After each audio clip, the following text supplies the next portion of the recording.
Vamos ahora a continuar con nuestra serie de predicaciones que ya iniciamos hace 2 domingos atrás. Esta serie, como usted tal vez ya lo sabe y lo recuerda, se llama Oraciones Transformadoras, Diálogos con Dios en tiempos de crisis.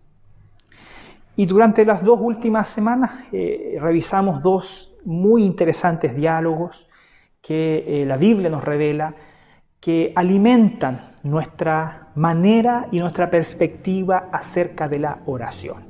La primera semana vimos la oración del profeta Habacuc, ahí en su profecía, en la profecía que lleva su nombre, y la semana pasada revisamos este diálogo que Jesús tuvo con su Padre respecto del dolor y de la muerte. Hoy día vamos a avanzar hacia un tercer diálogo, que está revelado también en el Antiguo Testamento, en el libro del profeta Nehemías. Y en base a esta oración de Nehemías, que él hizo hace tantos siglos atrás, vamos a rescatar principios, tal cual lo hicimos con las predicaciones anteriores, con los diálogos anteriores, principios que emanan desde las oraciones reveladas en la Biblia, que pueden cambiar, que pueden redireccionar, que pueden alimentar la manera en que usted y yo oramos y dialogamos con Dios. Y en esta semana en particular, el tema que nos convoca es conversar acerca de un diálogo con Dios sobre nuevas oportunidades. Un diálogo con Dios sobre nuevas oportunidades. Haciendo esto, vamos a hacer esto basados en la oración del profeta Nehemías, que está revelada en el capítulo 1, desde los versos 5 al 11. Es importante, antes de que leamos el texto, que reconozcamos, hermanos, que todo texto tiene un contexto.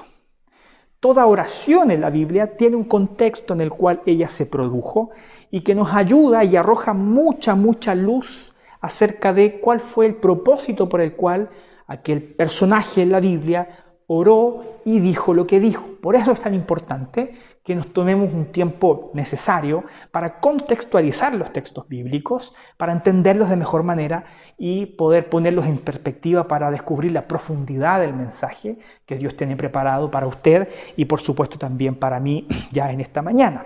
Así que vamos a trabajar el contexto de esta oración de Nehemías en 2 partes.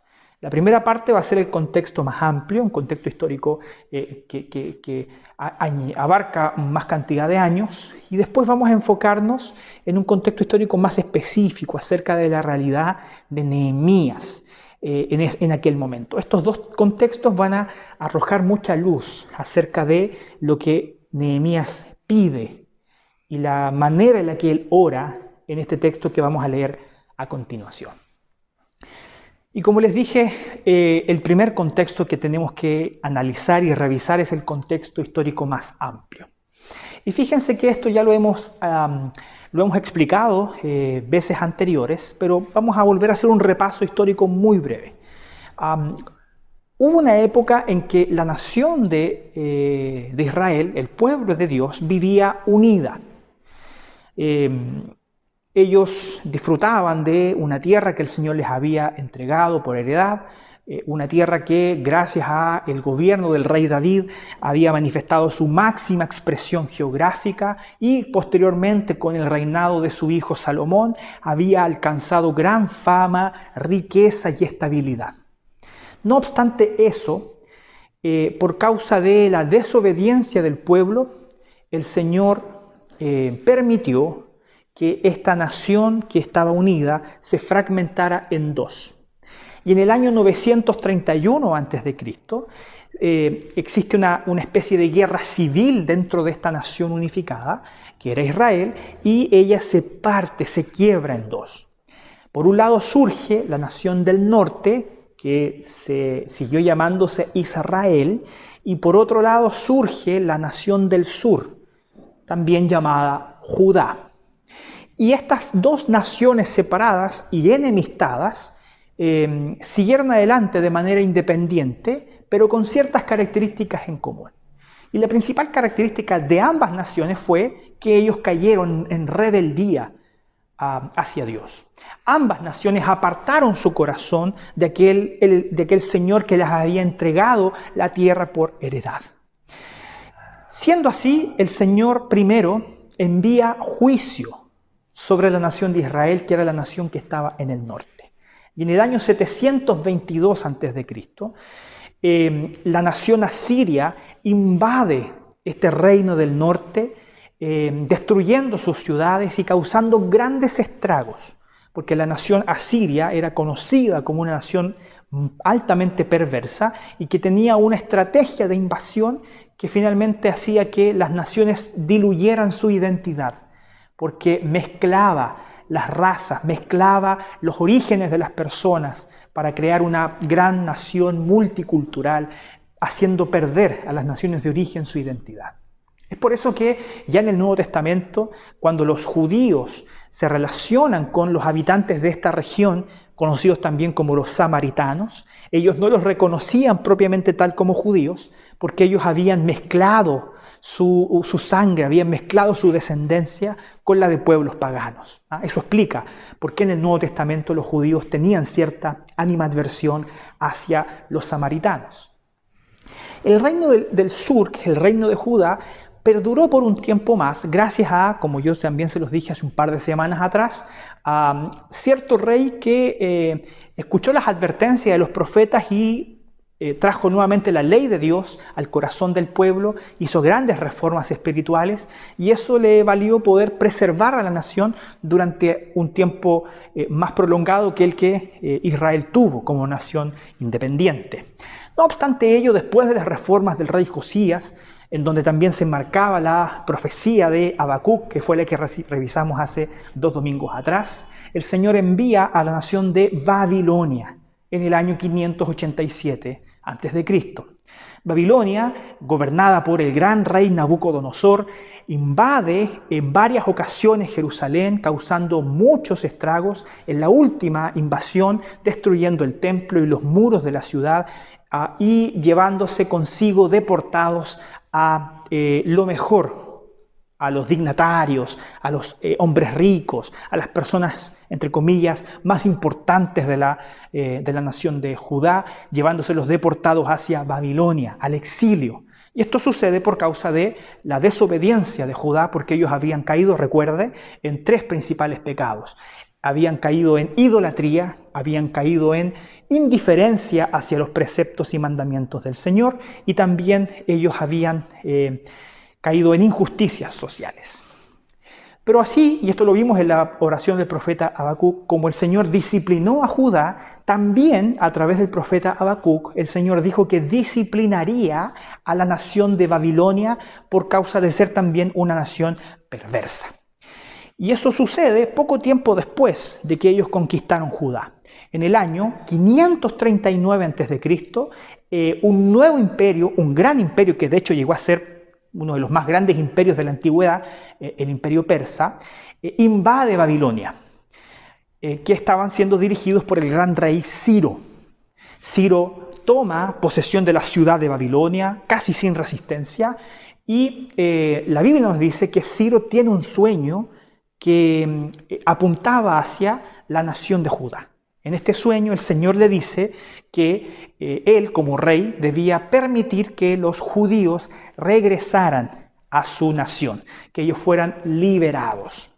En este contexto del retorno de los judíos desde Babilonia, desde el exilio hacia su ciudad, hacia Jerusalén, hacia su región, que era la región de Judá, se enmarca la oración de Nehemías. Nehemías, históricamente hablando, se posiciona en este momento en particular. Y es por eso que también ahora es importante que revisemos muy brevemente algunos antecedentes históricos acerca de Nehemías. Y para eso vamos a leer los primeros versículos de este libro que lleva su nombre. Así que si usted tiene su Biblia a mano, por favor le pido que la abra en Nehemías capítulo 1 y me acompañe leyendo el primer versículo, que dice así: Aconteció en el mes de Quisleu, en el año 20, estando yo en Susa, capital del reino.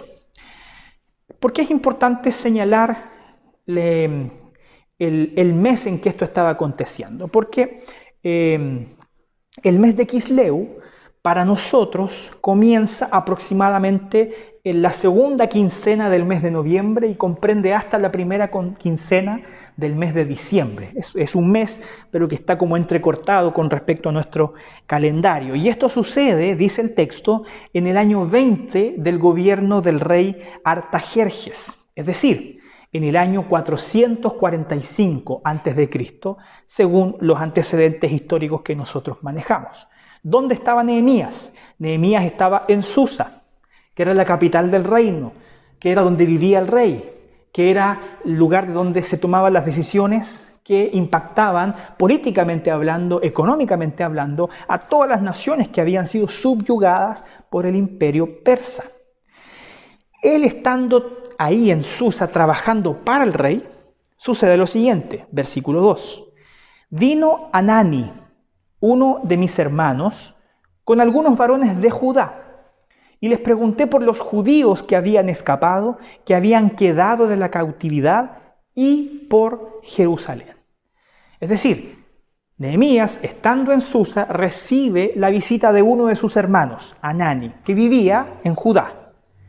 Y también acompañaban a Hanani algunos varones con él. Y cuando ellos entran en la presencia de Nehemías, Nehemías les hace una pregunta que tiene dos principales focos. El primer foco de Nehemías, como todo buen líder, es las personas. Él se preocupa primero por las personas. Les pregunta, ¿cómo están aquellos que quedaron de la cautividad? Aquellos que lograron escapar. ¿Cómo están las personas en Judá? Y en segundo lugar, el segundo foco que nosotros vemos es preguntar por Jerusalén. ¿Cómo está la ciudad? ¿Cómo está la estructura? ¿Cómo está funcionando la ciudad de Jerusalén? Bueno, la respuesta de su hermano no fue del todo alentadora. El versículo 3. Me dijeron, escribe Nehemías, el remanente, los que quedaron de la cautividad allí en la provincia, están en gran mal y afrenta, y el muro de Jerusalén derribado y sus puertas quemadas a fuego. ¿Cómo estaban las personas en Jerusalén? Ellas estaban en gran dificultad. Ellos estaban atravesando serias dificultades porque las estructuras de la ciudad habían sido derribadas. No había gobierno político, no había ordenamiento económico. La ciudad estaba completamente a la deriva y por lo tanto las personas que allí vivían probablemente vivían en la miseria, en la pobreza, siendo expuestas a todo tipo de peligros, siendo humilladas como personas. ¿Por qué? Porque la ciudad de Jerusalén, Hanani les informa que las personas están sufriendo y la ciudad de Jerusalén está destruida. El templo está derribado, los muros están derribados, las puertas están quemadas. Y esto es muy significativo, hermano, porque si nos remontamos a aquella época, cuando una ciudad carecía de muros, ella dejaba de ser una ciudad. ¿Por qué? Porque estaba expuesta a todo tipo de riesgos, a ser saqueada constantemente. Por lo tanto, las personas estaban sufriendo en Jerusalén por causa también de que las estructuras de Jerusalén habían sido derribadas, de que no había seguridad, de que no había gobierno político, de que no había ordenamiento económico. Efectivamente, eso les estaba trayendo profunda afrenta. Miren cuál fue la reacción de Nehemías cuando él se entera de esto. Versículo 4. Cuando oí estas palabras me senté y lloré. E hice duelo por algunos días y ayuné y oré delante del Dios de los cielos.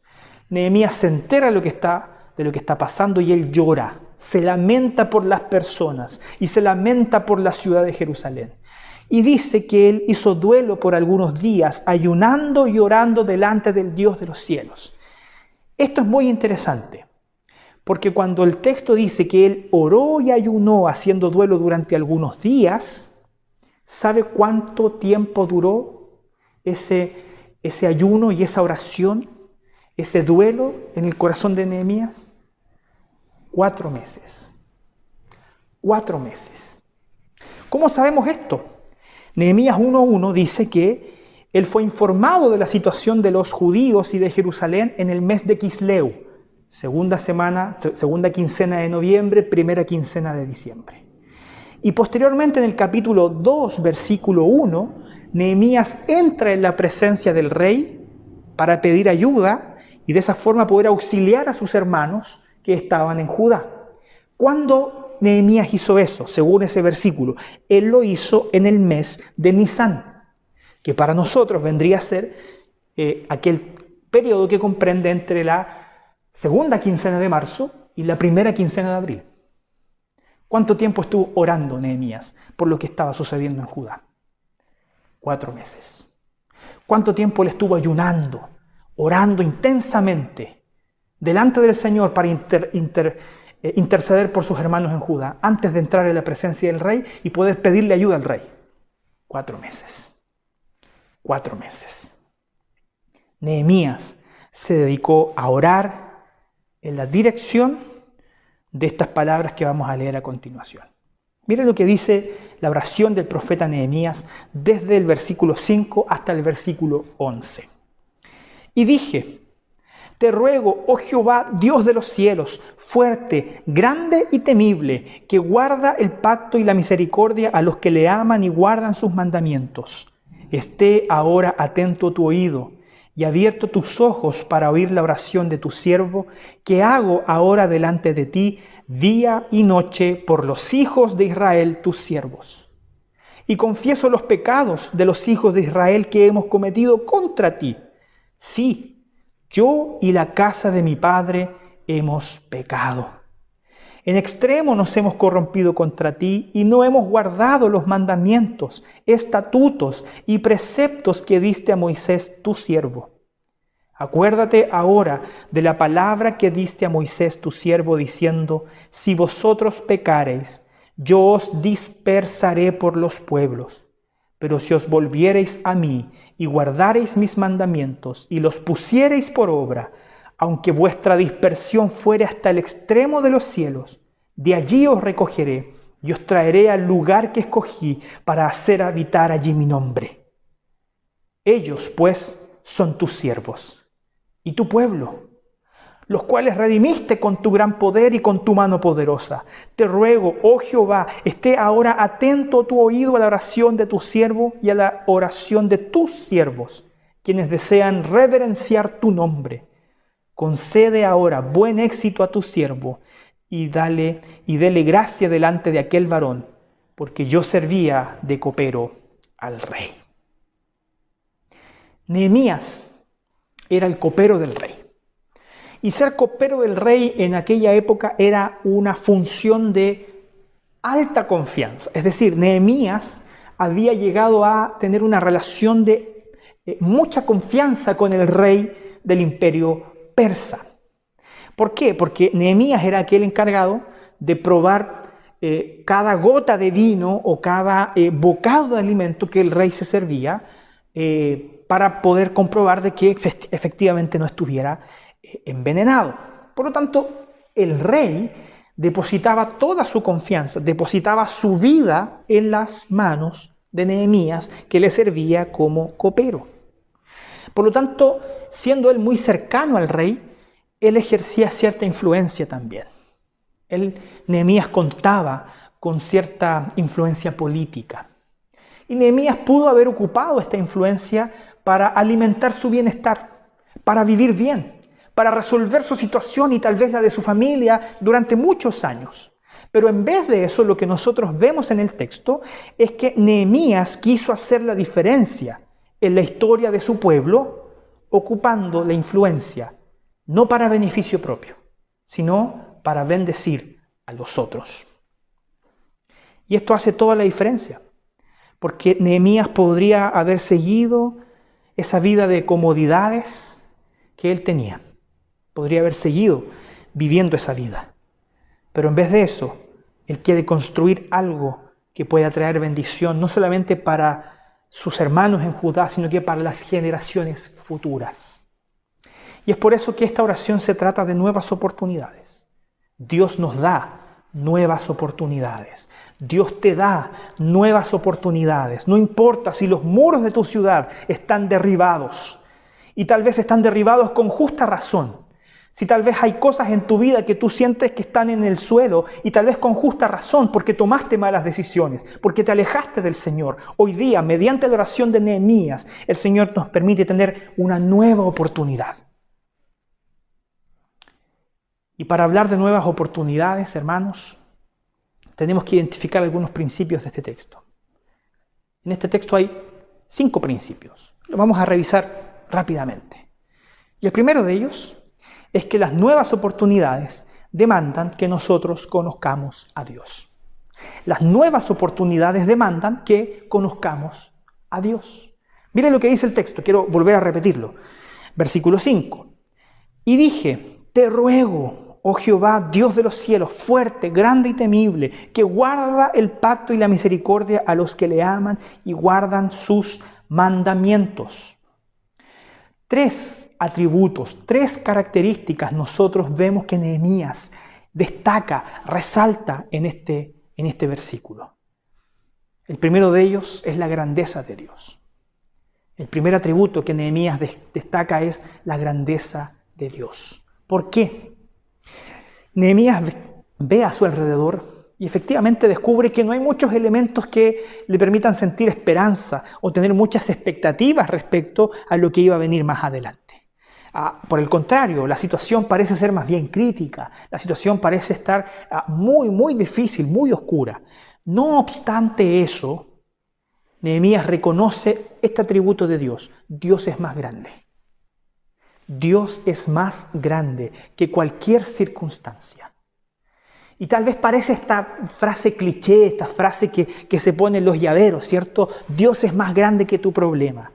Pero más allá de esa frase cliché, hermanos, está esta verdad profunda de que no existe circunstancia que supere al Señor. No existen problemas, no existen tiempos difíciles que superen al Señor. Cuando nosotros miramos a Dios, miramos su grandeza, entonces todas nuestras dificultades temporales terminan siendo pequeñas. Porque creemos en un Dios que es por lejos muchísimo más grande. Muchísimo más grande.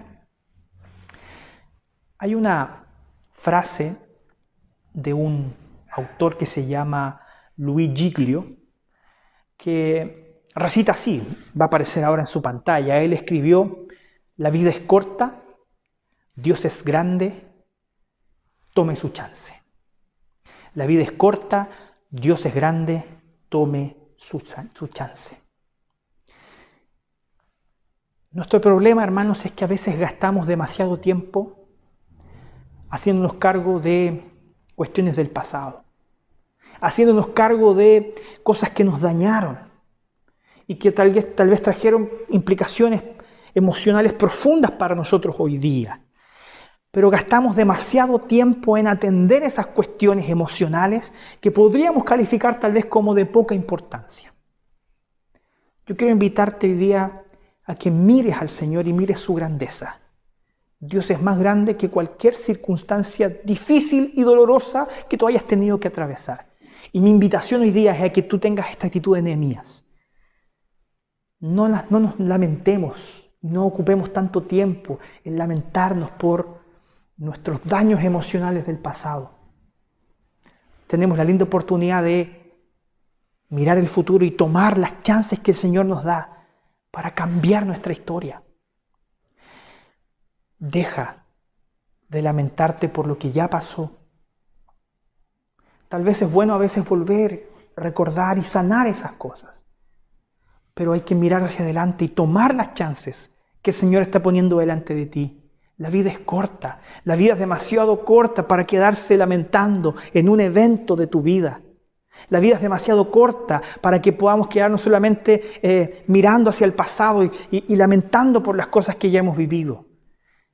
El Señor hoy día nos invita, tal como Nehemías, a mirar hacia adelante, a planificar el futuro. ¿Cómo voy a levantar los muros? ¿Cómo voy a reconstruir aquellas áreas en mi vida que están en el suelo? El Señor te invita a considerar su grandeza. Dios es más grande y Él puede hacer la diferencia en tu vida. Él puede hacer la diferencia en tu historia.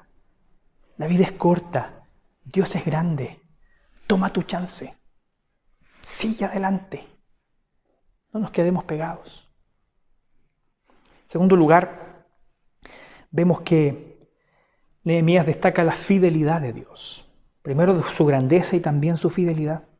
Dice el texto que guarda el pacto. Dios es fiel a su pueblo. Y aquí hay una profunda convicción de que las promesas que Dios hizo en el pasado son promesas que deberíamos seguir teniendo en nuestra mente, aun cuando enfrentamos estas situaciones de crisis como la que estamos viviendo nosotros hoy día. Miren lo que dice el Salmo 23 en su versículo 4. Lo hemos repetido harto durante estas últimas semanas. Aunque ande en valle de sombra de muerte, no temeré mal alguno porque tú estarás conmigo. Esta promesa apunta al hecho de que Dios no impedirá que usted y yo pasemos por el desierto. Hay momentos en nuestra vida en que vamos a pasar por el desierto. Hay momentos en nuestra vida en que vamos a ser golpeados emocionalmente. Pero en vez de quedarnos lamentándonos, la invitación del Señor es a que redefinamos nuestro futuro, a que cambiemos en la dirección de Dios para que sintamos realmente que a través de su compañía podemos atravesar cualquier valle de sombra de muerte. Porque Él está contigo, porque Él está con nosotros. Lo leímos durante la liturgia, el Salmo 37:5 dice: encomienda a Jehová tu camino, confía en Él y Él hará. Confía hoy en Dios y Él va a transformar tu futuro. Confía hoy día en el Señor y Él hará la diferencia en tu día de mañana. Porque el Señor está con nosotros. Aun cuando nosotros seamos infieles, Dios permanece fiel. Y en tercer lugar, el tercer atributo que Nehemías destaca en este texto, además de la grandeza y además de la fidelidad, es la misericordia. Y el texto dice: misericordia a los que le aman y guardan sus mandamientos. Este texto apunta a una cuestión bien compleja. ¿Por qué? Porque Dios conoce nuestros corazones y Dios conoce tu corazón. Y muchas veces sabemos, hermanos, que nosotros intentamos hacer lo mejor para Dios y nos esforzamos por tratar de vivir vidas de santidad, vidas que agradan al Señor, pero aún así pecamos, aún así caemos, aún así tropezamos con las mismas piedras. Dios conoce tu corazón. Dios sabe cuánto a veces anhelas vivir para su gloria. Lo que lamenta Nehemías es nuestra incapacidad de vivir a la altura que Dios demanda de nosotros por nuestros propios esfuerzos, por nuestros propios méritos.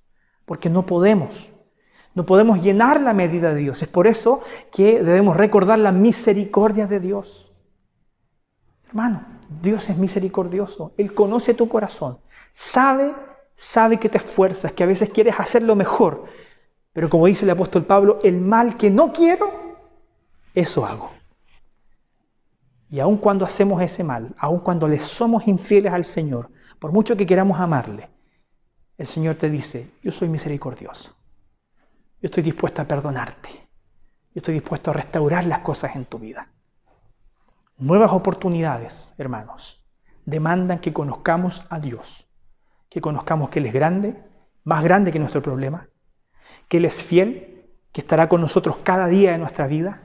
Y que Él es misericordioso. Que a pesar de nuestros errores, Él sigue con nosotros. Está dispuesto a perdonarnos y darnos una nueva oportunidad. En segundo lugar, nuevas oportunidades demandan perseverancia en la oración. Nuevas oportunidades demandan perseverancia en la oración. Miren lo que dice el texto en su versículo 6. Esté ahora tu oído y abiertos tus ojos para oír la oración de tu siervo, que hago ahora delante de ti día y noche por los hijos de Israel, tus siervos. Apareció destacado hoy esta expresión que hago ahora, esta oración que hago ahora. Déjenme decirle algo que me pareció muy interesante en esta expresión. ¿Por qué? Porque esta expresión en el hebreo revela que la oración de Nehemías no fue solamente una cuestión puntual. Nehemías no oró solamente una vez por esto, como muchas veces lo hacemos nosotros. No oró de manera puntual por esto. Nehemías oró en esta dirección durante 4 meses, una oración constante, porque nuevas oportunidades demandan perseverancia en la oración y la perseverancia se manifiesta a través de la constancia, de ser constantes en orar en una misma dirección. Y además de ser constante, El texto dice que Nehemías oraba de día y de noche. De día y de noche. Para perseverar en la oración no solamente es necesaria constancia. Orar permanentemente, machacar en una misma dirección. Requiere también de que oremos con intensidad. De día y de noche. Que oremos con intensidad. Durante 4 meses Nehemías oró al momento en que se levantaba, al momento en que sus ojos eran abiertos y antes de dormir, antes que sus ojos fueran cerrados, él oraba en esta dirección. Señor, ayúdame. Señor, ten misericordia de mi pueblo. Señor, bendice el plan que estoy elaborando para ayudar a Judá. Él oraba en esa dirección. Y esto me hace pensar, hermanos, en el contexto en el que vivimos. Vivimos en el mundo de lo inmediato. Vivimos en el mundo y en la sociedad en que todo es para ayer, en que las cosas son instantáneas. Y eso nos hace perder el valor que tiene la perseverancia, la constancia. Y tal vez este elemento cultural nos ha impactado en la manera en que nosotros oramos. ¿Por qué? Porque he percibido que oramos con intensidad cuando ya tenemos el agua hasta el cuello. ¿Se ha dado cuenta? Tal vez a usted no le pase y yo solamente soy el único pecador que le pasa. Pero de pronto vamos a orar por alguna dificultad o algún problema o por algo que está aconteciendo en nuestra vida porque ya la cosa está que nos supera. Cuando tenemos el agua hasta el cuello. Entonces, esta semana estuve pensando sobre esto. Y quienes son padres saben de la preocupación que tenemos constantemente por nuestros hijos. Y yo pensaba lo siguiente, particularmente en esta semana he pensado mucho en esto. ¿Cuánto necesito seguir orando más por mi hija? ¿Cuánto necesito orar de manera más constante por su futuro? Porque cuando nuestros hijos están por enfrentar las grandes decisiones de la vida, ahí sí que oramos por ellos. Pero ¿qué tal, pensaba yo, si empiezo a orar por esas cosas desde ya? Si empiezo a orar al Señor para que mi hija pueda crecer conociendo al Señor y amándole por encima de todas las cosas. ¿Qué tal si empiezo desde ya a orar para que mi hija tome el día de mañana decisiones sabias, como por ejemplo, qué profesión va a estudiar o qué camino va a elegir? Yo me preguntaba, ¿qué tal si desde ya empiezo a orar por aquel hombre con el cual mi hija se va a casar? Después de que yo muera, por supuesto, no antes de eso.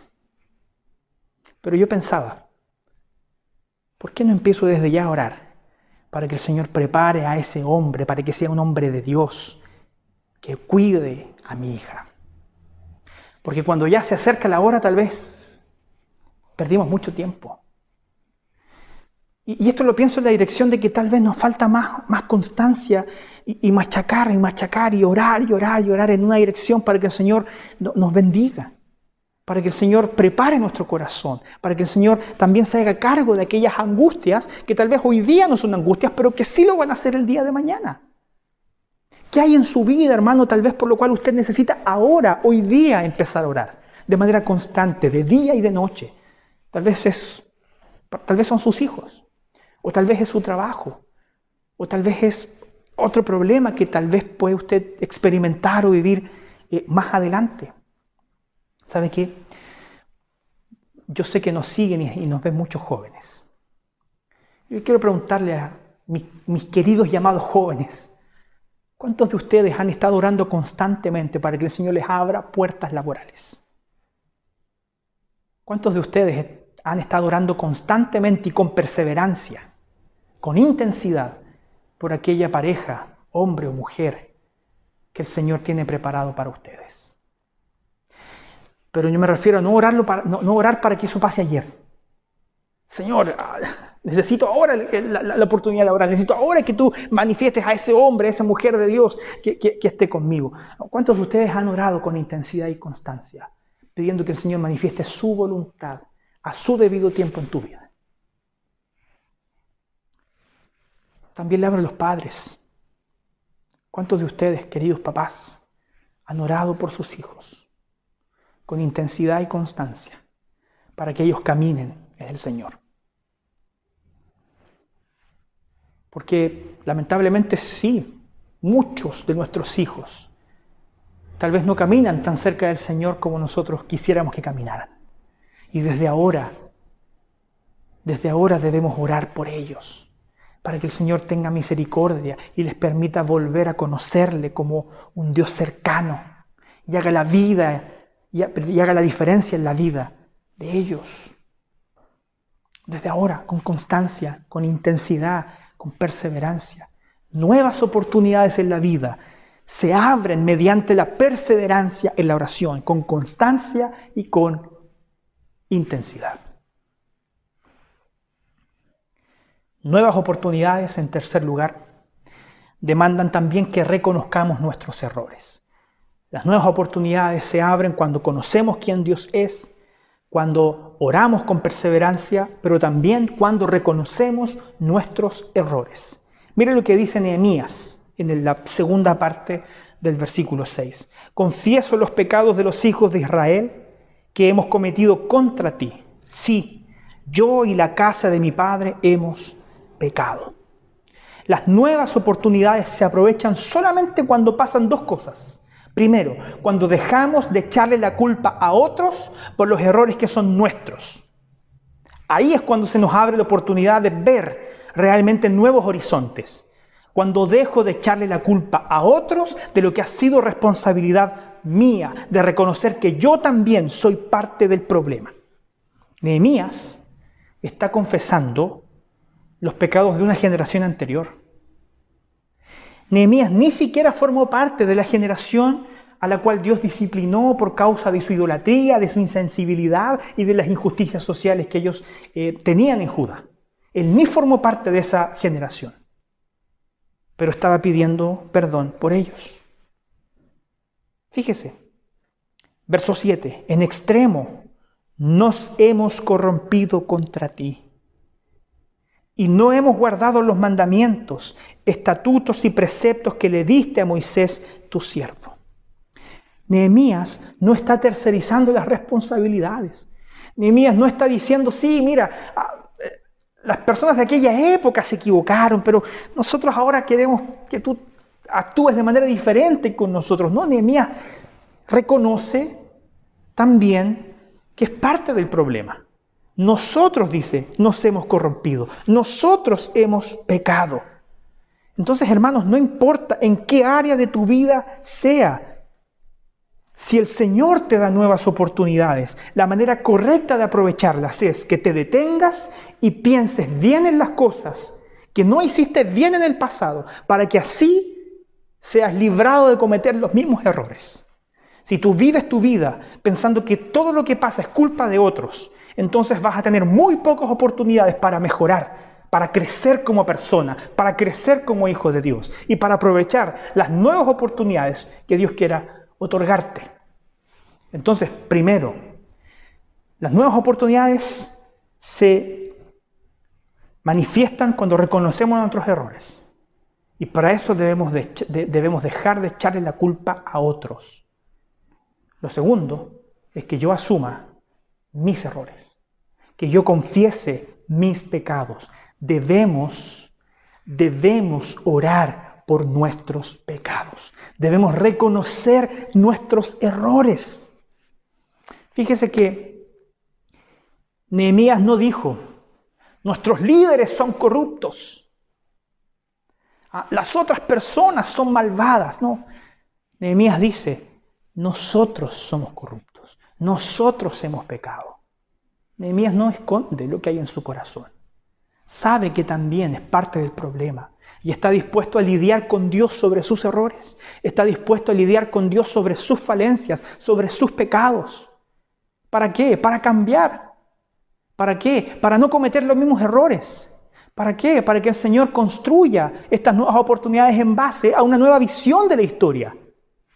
Hermanos, ¿cuántas veces, disculpe que lo exponga de esta manera, pero cuántas veces en mi vida pastoral yo he tenido que atender a personas que comienzan su discurso diciendo: pastor, la iglesia está mal. La iglesia está tomando una dirección equivocada. Están tomando malas decisiones. Y yo siempre he pensado, ¿por qué hablan de la iglesia está mal? Como si ellos no fueran parte de la iglesia. Como si la iglesia fuera un ente aparte de lo que ellos son. Somos parte de la iglesia. Y cuando tomamos malas decisiones, cuando tomamos malos rumbos, todos somos responsables y todos debemos arrepentirnos delante del Señor. ¿Sabe qué? Yo también esto lo aplico a los problemas matrimoniales. ¿Cuántos conflictos matrimoniales no se terminarían hoy día mismo si los dos entraran a su habitación y oraran al Señor en la primera persona plural, diciendo: Señor, nosotros nos hemos equivocado. Nosotros hemos hecho lo malo delante de tus ojos. Nosotros, no tú, no los demás, no el otro, no tercerizar la responsabilidad, asumir que yo también me equivoco y con valentía enfrentar las consecuencias y aprender de los errores. Las nuevas oportunidades demandan que aprendamos de nuestros errores, que cambiemos, que aceptemos la disciplina del Señor, que seamos moldeados en nuestro corazón para que Él haga la diferencia en nuestro futuro. Es la única manera, hermanos, de que aprovechemos realmente las nuevas oportunidades que Dios quiera darte en tu vida. Aprovéchalas, reconoce tus errores, deja de echarle la culpa a otros, deja de tercerizar la responsabilidad que recae sobre ti. Asume tus errores, asume las consecuencias de tus pecados, la parte que te corresponda. Y estoy seguro que el Señor te dará la hermosa oportunidad de reconstruir, de redireccionar tu vida y aprovechar mejor esas nuevas oportunidades. En cuarto lugar, nuevas oportunidades demandan que estemos en sintonía con la palabra de Dios. Que estemos en sintonía con la palabra de Dios. Mire lo que dice el verso 8. Acuérdate ahora de la palabra que diste a Moisés tu siervo, diciendo: si vosotros pecareis, yo os dispersaré por los pueblos.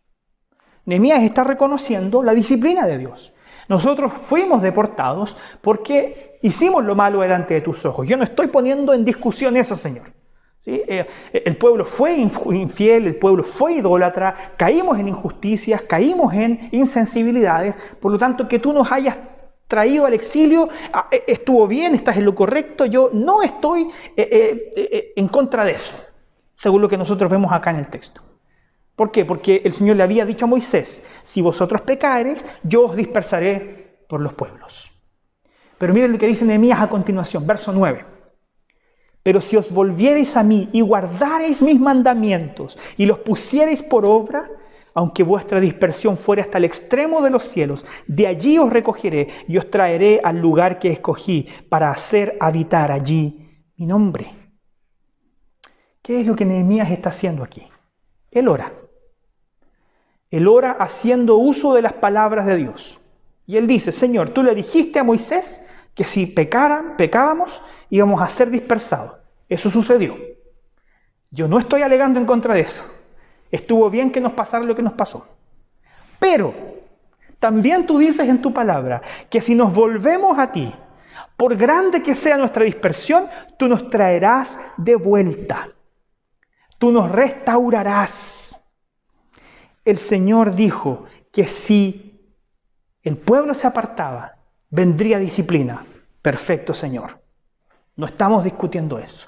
Pero también tú dijiste, Señor, que si nos volvemos a ti, si nos arrepentimos de nuestros pecados, si reencaminamos nuestros pasos en la dirección de tus santos propósitos, tú dijiste en tu palabra que nos restaurarías. Y es por eso que Nehemías añade en el verso 10 lo siguiente: ellos pues son tus siervos y tu pueblo, los cuales redimiste con tu gran poder y con tu mano poderosa. Nehemías dice: Señor, ya nos arrepentimos. Queremos volver a ti y por tanto queremos verte cumplir tu palabra. Queremos verte cumplir la restauración que prometiste sobre nosotros si nos volvíamos hacia ti. Nuevas oportunidades solamente pueden ser aprovechadas cuando estamos en sintonía con la palabra de Dios. Cuando leemos en su palabra las promesas que Él nos ha hecho, podemos entonces vivirlas. Cuando vemos en su palabra las advertencias que Dios nos ha hecho, podemos entonces tal vez soslayar y hacer de nuestra caminata en esta vida algo mucho menos accidentado. Nuevas oportunidades se manifiestan cuando estamos en sintonía con la palabra de Dios. Y en quinto lugar, y en último lugar, nuevas oportunidades demandan nuevas acciones. Nuevas oportunidades demandan nuevas acciones. Mira lo que dice el texto.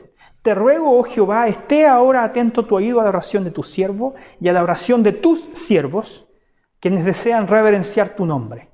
Concede ahora buen éxito a tu siervo y dale gracia delante de aquel varón, porque yo servía de copero del rey. Nehemías, después de estar orando 4 meses en esta dirección, estaba listo para entrar en la presencia del rey. Estoy listo.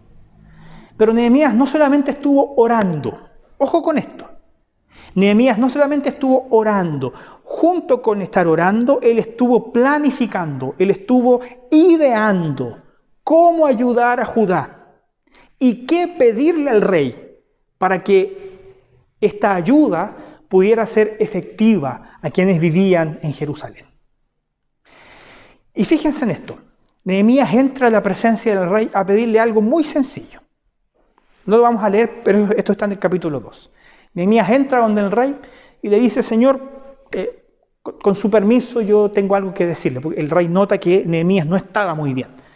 Con su permiso yo tengo algo que decirle. Entonces ahí Nehemías saca su notebook, enciende el data show y le empieza a mostrar el plan al rey. ¿En qué consistía este plan? Cosas muy sencillas. Le dice al rey, en primer lugar, yo necesito que usted me libere. Yo sé que soy su hombre de confianza, yo sé que usted ha depositado su vida en mis manos, entonces yo necesito que usted se quede sin mí durante algunos meses. Primera cosa, que el rey se desprenda de uno de sus hombres de confianza, algo sencillo. En segundo lugar, le dice, necesito que usted me conceda parte de su ejército. Necesito llevarme hombres hasta Judá. Así que tenga usted a bien disponer de alguna de sus tropas para que me acompañen en este camino hacia Jerusalén, porque mi propósito es levantar y reconstruir los muros de la ciudad que habían sido derribados. Y en tercer lugar, lo más sencillo de todo, Nehemías le dice al rey, además yo necesito que usted pague la restauración, que usted me dé los recursos para que yo pueda reconstruir los muros de la ciudad de Jerusalén. Sencillo, ¿no? Nehemías oró durante 4 meses y este fue el plan que él ideó. Y oró pidiéndole al Señor que le ayudara a que cuando él tuviera la oportunidad de manifestar este plan, el rey tuviera sensibilidad. ¿Y sabe lo que aconteció? El rey le concedió todas esas peticiones a Nehemías, lo dejó ir. Le envió con una de sus tropas, con personas que lo acompañaron desde Susa, la capital del reino, dándole incluso cartas diplomáticas para pasar por las fronteras donde era difícil pasar. Incluso le dijo, aquí tienes parte de la reserva personal del rey, llévate tanta cantidad de madera para que tú allá logres reconstruir los muros de tu ciudad. Es decir, el Señor movió el corazón del rey para que él pudiera ayudar a Nehemías en este propósito. Esto no hubiese sido posible si Nehemías hubiese improvisado un plan en ese momento. Nehemías oró y Nehemías planificó. Y cuando tuvo la oportunidad, presentó el plan y el Señor bendijo esa planificación. Y el Señor le dio la oportunidad a Nehemías de hablarle al rey. Nehemías fue a Jerusalén y cumplió su objetivo. Reconstruyó los muros. ¿Saben cuánto tiempo? Déjenme llevarlo al capítulo 6. El capítulo 6, versículo 15 dice, fue terminado pues el muro en 152 días. En 152 días. Esta información podría parecer ordinaria para alguien que no conoce el contexto histórico. Por eso es importante el contexto histórico. los muros de Jerusalén estuvieron derribados 150 años. 150 años. Nadie fue capaz de reorganizar a las personas para levantar los muros de Jerusalén. Ahí estaban, derribados, las puertas quemadas. Nehemías oró, Nehemías planificó y en 152 días él logró su objetivo. Reconstruyó los muros de Jerusalén. ¿Sabe por qué esto sucede? Porque un hombre estuvo dispuesto a orar.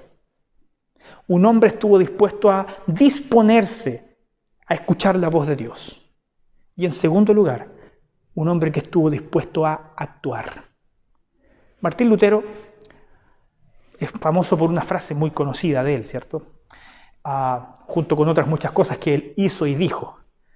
Él tenía esta expresión, orare et labutare. Orar y trabajar. Orar con intensidad y trabajar con intensidad. ¿Alguna vez le ha pasado que usted tiene mucho trabajo y que le falta el tiempo para hacer cosas? Bueno, en cierta ocasión leí el título de un libro que decía demasiado ocupado como para no orar. Estoy demasiado ocupado como para no orar. Orar y trabajar producen que aprovechemos de mejor manera las nuevas oportunidades que Dios abre delante de tu vida y de mi vida. Ya para terminar, me gustaría dejarte con 3 desafíos para pensar y practicar. El primero de ellos es el siguiente. ¿Cuáles son los muros derribados en su vida? ¿Cuáles son los muros derribados en su vida? ¿No serán sus hijos tal vez? ¿O su matrimonio? ¿O su vida espiritual? ¿O su desarrollo laboral? Identifique sus errores y sintonícese con la palabra de Dios. Aprenda de sus errores. Reestructure su vida para que el Señor le permita aprovechar las nuevas oportunidades que Él está dispuesto a abrir delante de tu camino para que hagas la diferencia. Dios dice que si confesamos nuestros pecados, Él es fiel y justo para perdonarnos. En segundo lugar, recuerde que Dios es grande, que Dios es fiel y que Dios es misericordioso. Ore y persevere en la oración, con constancia y con intensidad, de día y de noche, porque Dios es más grande que las circunstancias que estás viviendo. Dios es más grande que cualquier problema que estés atravesando. Y en tercer lugar, ¿cuáles son las actitudes, las acciones que debes tomar? Ore planificando, planifique orando.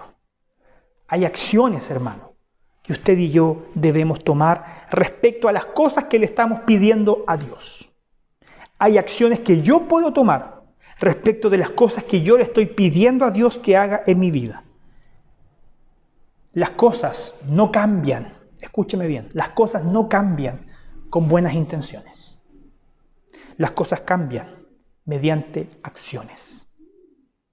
Actúe, ore, pero planifique. Y mientras planifique, ore. Ambas cosas, conjugadas, abren nuevas oportunidades. Te invito ahora a que puedas inclinar tu rostro y acompañarme en esta oración. Padre Celestial, tú eres el mismo Dios que escuchó la oración de Nehemías en aquella época y lo sigues siendo hoy día. Y sabemos, Señor, que hoy día también puedes oír y escuchar nuestra oración. Queremos, Señor, primero, como ya lo hemos meditado en tu palabra, pedirte perdón por todos los errores que hemos cometido. Perdónanos, Señor, también si por negligencia hemos responsabilizado a otras personas de las responsabilidades que nosotros debemos asumir.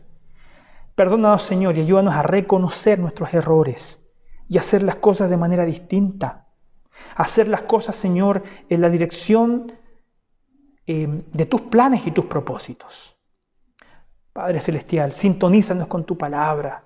Señor, ayúdanos a mantenernos en tus planes. Como Nehemías, Señor, tú, Padre, lo escogiste para hacer una gran diferencia en la historia de tu pueblo.